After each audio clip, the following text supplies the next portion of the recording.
Hello everyone, good day. We are here to report about the guest service. I am with Wilmar Calvin Bandong, Shaira Carino, Stephanie Ferrer, and Regina Tamayo. So, let's go back to our topic. What is guest service? Based on Collins Dictionary, guest services at a hotel are the services, amenities, and help that the hotel provides for its guests. Service standard. What is service standard? Specifies requirements that should be fulfilled by a service to establish its fitness for purpose. The standard may provide definitions, indicators of service quality and their levels, or specify a time period for delivery, such as the standard on handling customer compliance. Service standard in verbal means a company's rules or guidelines that inform and shape the customer's relationship with the business at every step throughout the customer experience. Companies adopt these standards to empower customer service employees to resolve compliance problems and questions as quickly and satisfactorily as possible for both the customer and the company. Strong customer service standards can help a company retain more loyal customers and increase profits significantly. Service standard in visual means 7 points. First, your technical and procedural standards are the bedrock of all manufacturing and all services. If your company does not capture those details in sequence and in writing, the business is at risk. The enterprise can have no stability without stability. It can have no platform for growth. Therefore, documenting your standards is the first indispensable step to growth. Second, there are many approaches popularly available that can help. TWI, Training Within Industry, developed by the US government during World War II, is a superior choice. I also like the expert OJT approach of my friend Jeff Nelson, North Carolina, a combination of very smart software with a powerful practice of employee input and ownership. And there are many others.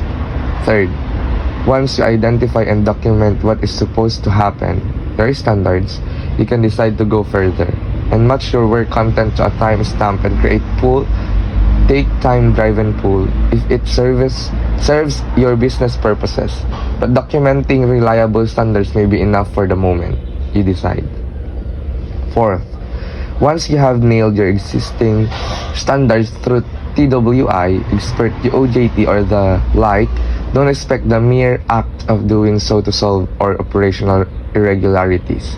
A documented standard is an invaluable help in getting people on the same page, but it cannot, in and of itself, guarantee that people will follow that standard. Sharing, publishing a carefully and accurately defined standard is not adherence assurance. Fifth, making your technical and procedural standard visual by adding photos and images can provide a big assist.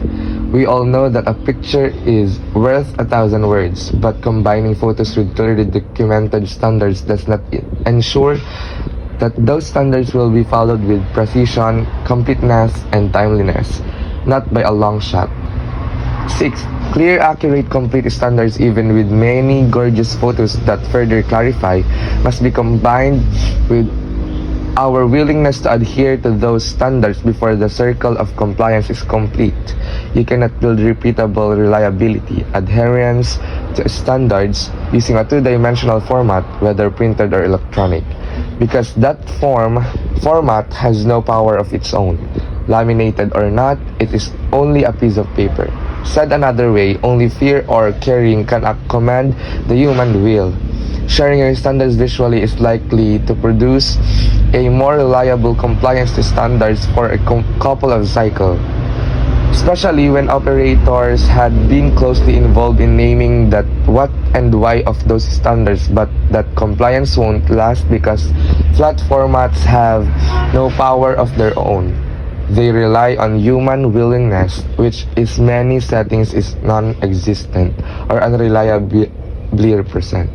7. The only way to circumvent The need for willingness is to build compliance to the details of a standard into the living landscape of the workplace, the physical workplace. Through the level of visual devices known as visual controls and Takayoke fail-safe solutions. Hence the example in last week's issue repeated here of translating the 10 mph speed limit requirement into the enforced behavior speed bump. Guest conflict resolution. What is guest conflict resolution means? In business, conflict is inevitable if you don't adequately address and resolve conflict. It can negatively impact customers' retention, loyalty, and brand awareness. The resolution is best accomplished by adhering to the visual and verbal rules of guest service.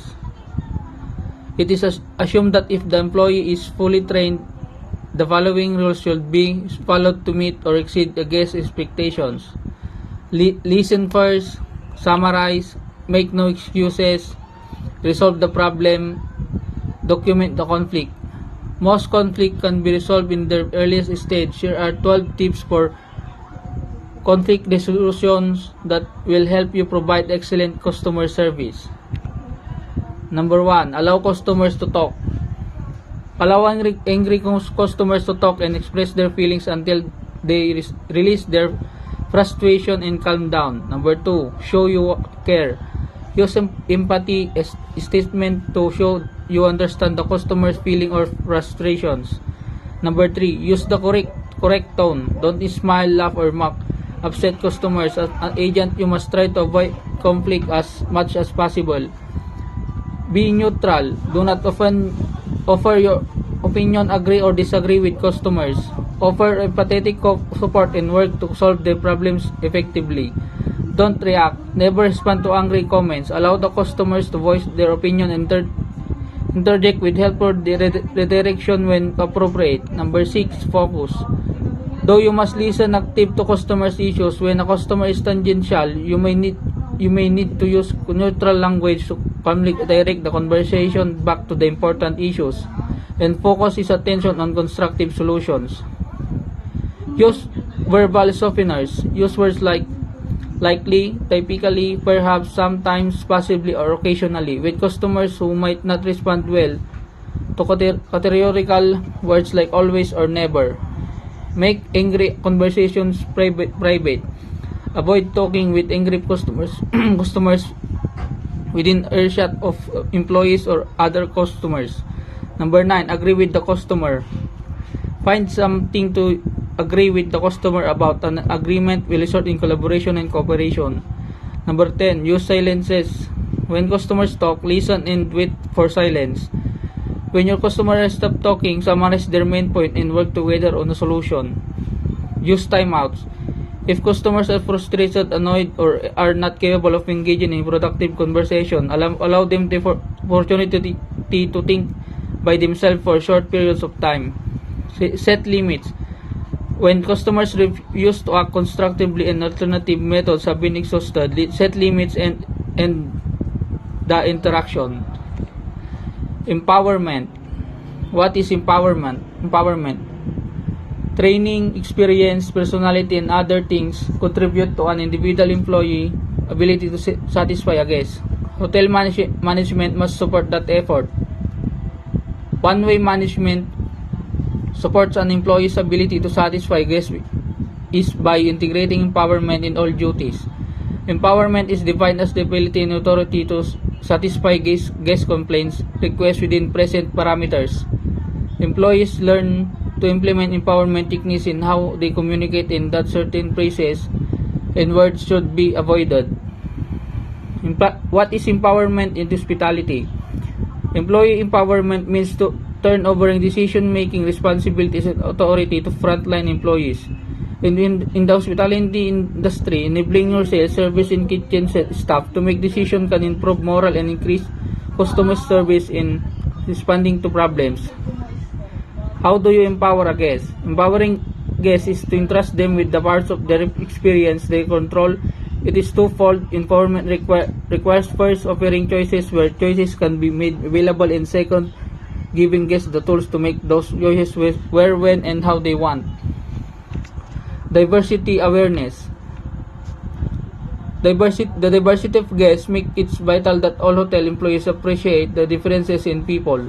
Most reputable hotels put their employees through diversity training, which teaches employees that they must understand and appreciate the difference in people, helping the employees overcome stereotypes such as racism, sexism, ethnicentrism, and others.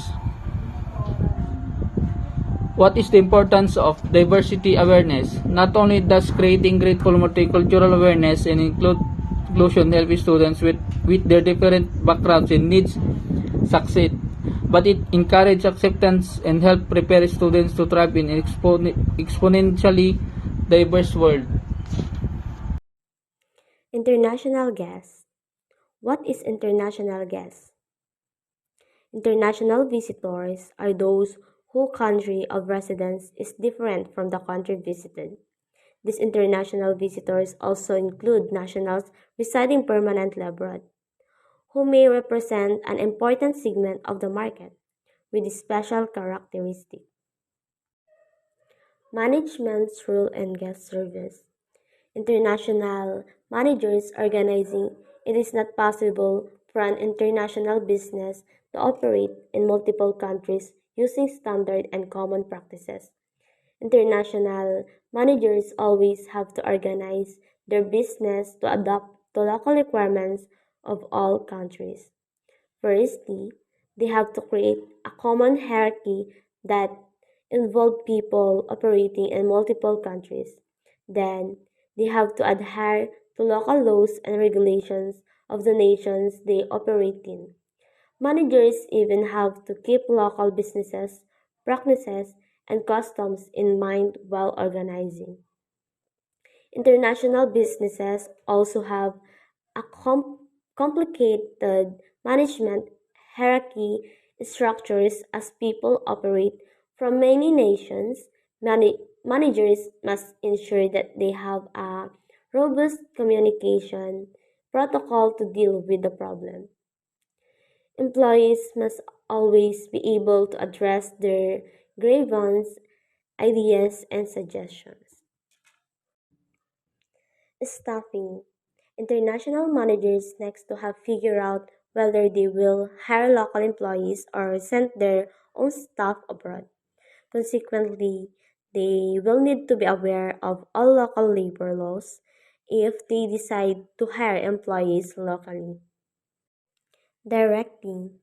Directing can often become very difficult when people from multiple countries work together, since cultural difference influence people to work differently.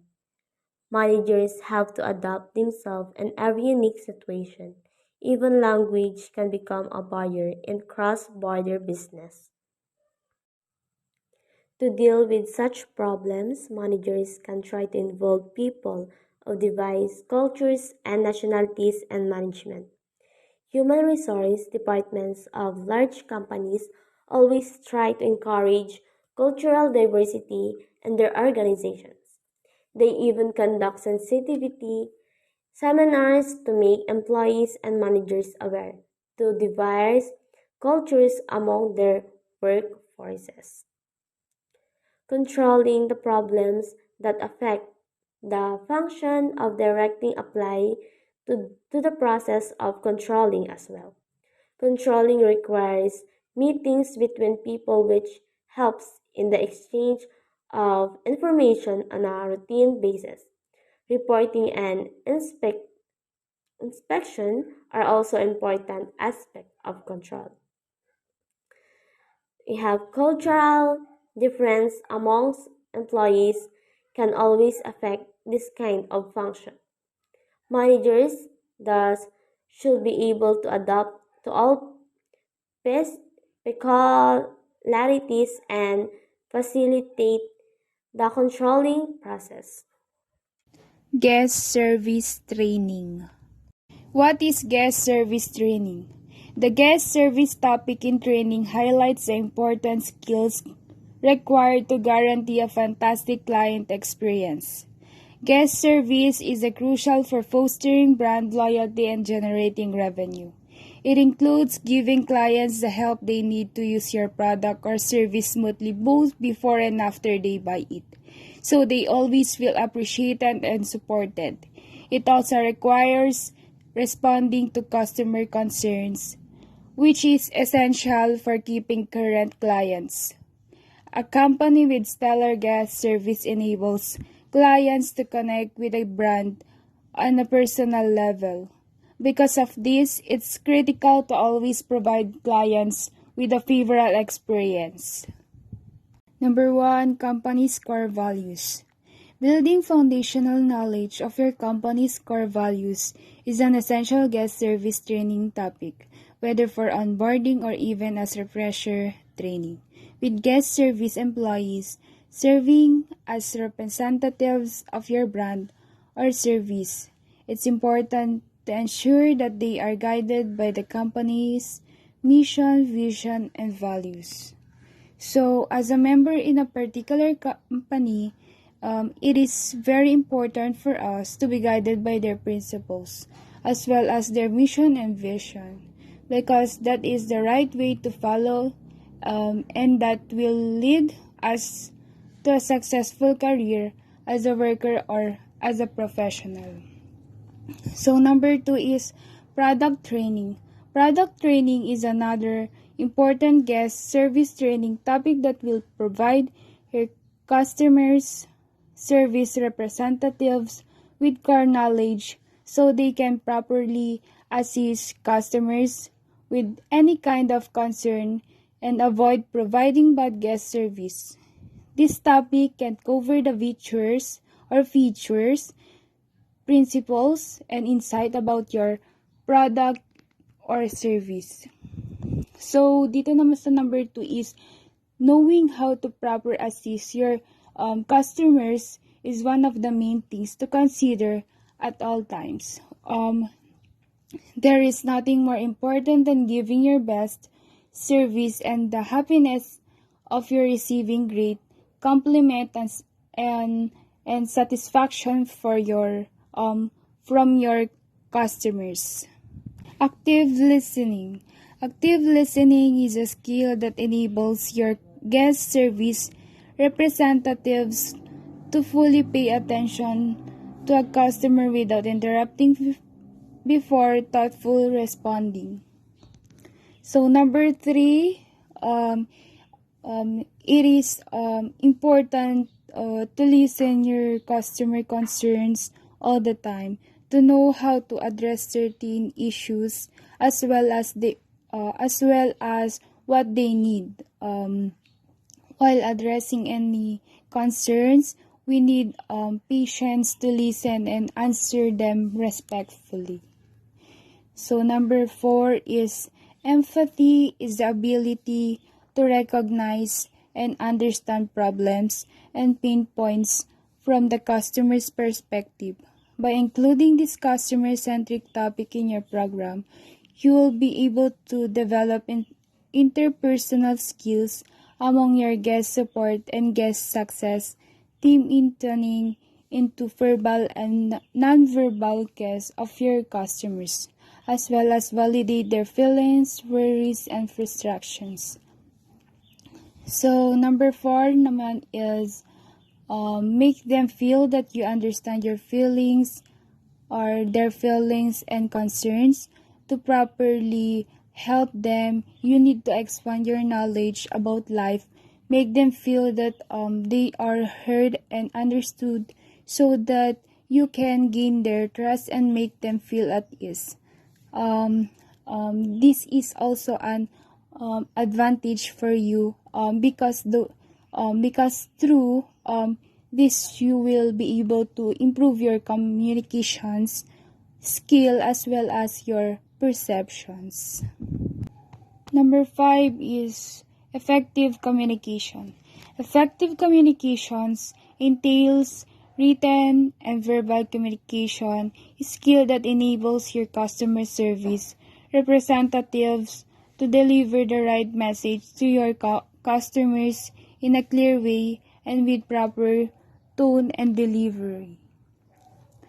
So, number 5 dito is in any aspect of life, proper and effective communication is an important part, especially in any job you are involved in. Learn and practice how to communicate well.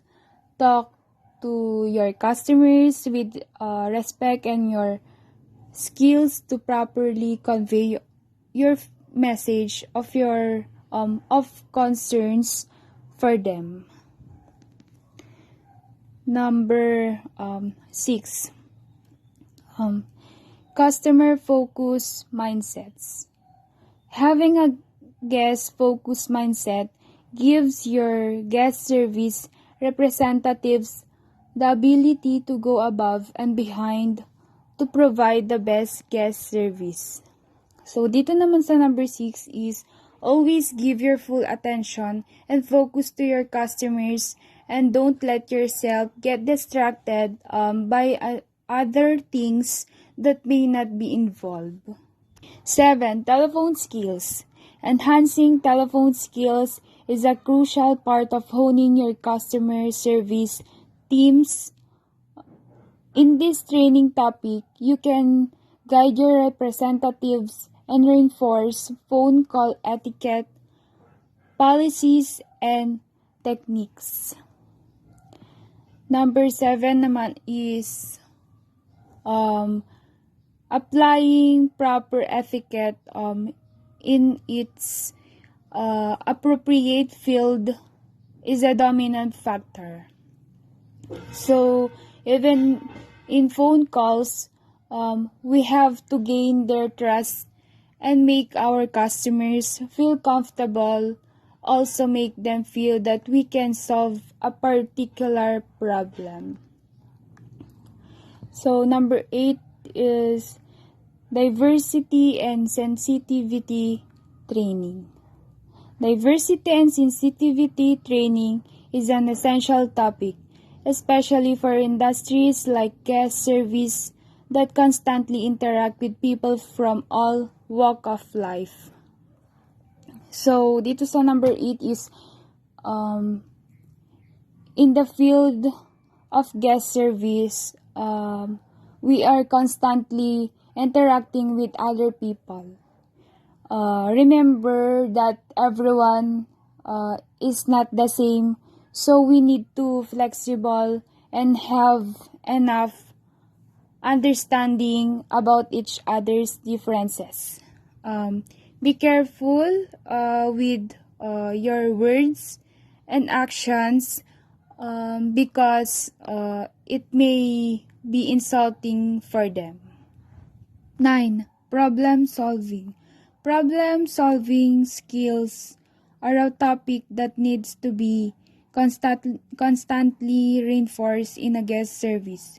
It supports improving the decision-making process by covering topics like understanding, motivations, and behaviors. So, dito sa number 9 is understanding about a particular issue so we know how to ultimately solve it. Give some motivation to your customer to make them believe that everything will be fine. And your behavior in talking to them, be careful what you say and suggest. Always ask if something will be fine with them. Number 10, crisis management. Crisis management is a highly important guest service training topic as your representatives are the front line of customer interactions, especially when crises arise. So, dito sa number 10, by providing service to customers, you must be prepared at all times. Believe in yourself that you can handle everything, not only by yourself but also with the help of your coworkers. What is service mission statement? A mission statement is defined as an action-based statement that declares the purpose of an organization and how they serve their customers. This sometimes includes a description of the company, what it does, and its objectives. A mission statement is a short summary of your company's purpose. What is motivating for guest service means? Remind your customer service team that the work they are doing contributes to the overall success of the company. Six Sigma and customer loyalty. Of course, quality can mean something different to every person. How can you quantify something so subjective and qualitative?